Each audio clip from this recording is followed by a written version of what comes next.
Hello mga kaibigan, maligayang pagdating sa aking channel. Kasama mo ako sa isang magandang video. Ang mga nakakagulat na pahayag ay dumating tungkol kay Ozgie Girl at Ken.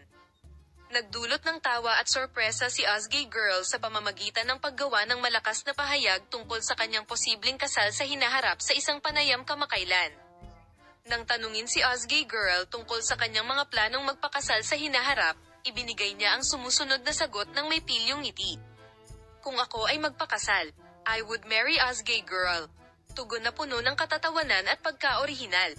Bagamat ang pahayag ni Ozgie Girl ay lumikha ng kaguluhan sa social media, kung saan siya ay umalingaw-ngaw sa kanyang mga tagasunod at tagahanga na pumuri sa kanyang kusang loob at natural na kagandahan, ito ay sa malaking screen kung saan ang mga tagahanga ay nagpalakpakan sa kanyang pagkamalikhain at kakayahang ngumiti kahit na sa mga hindi inaasahang sandali. Ozgie si Girl, nakilala sa kanyang versatile at charisma, ay amoy strawberry at Mr. Wrong.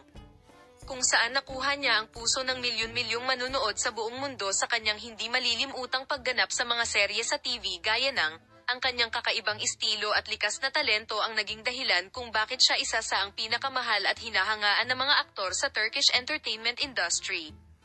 Muling pinatunayan ni Ozgie Girl ang kanyang kakayahan na akitin ang mga manunood at makuha ang kanilang pagmamahal sa kanyang nakakatawang pagsasalaysay, pagka-orihinal at natatanging kagandahan.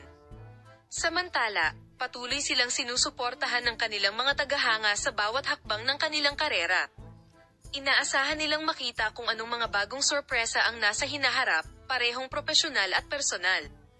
Sa isang mundo kung saan lalong pinahahalagahan ang pagka-orihinal at katatawanan, nagningning si Ozgie Girl na parang isang beacon ng liwanag. Manatiling nakatutok para sa mga video ng Ozgie Girl at Ken Yaman. Bye-bye!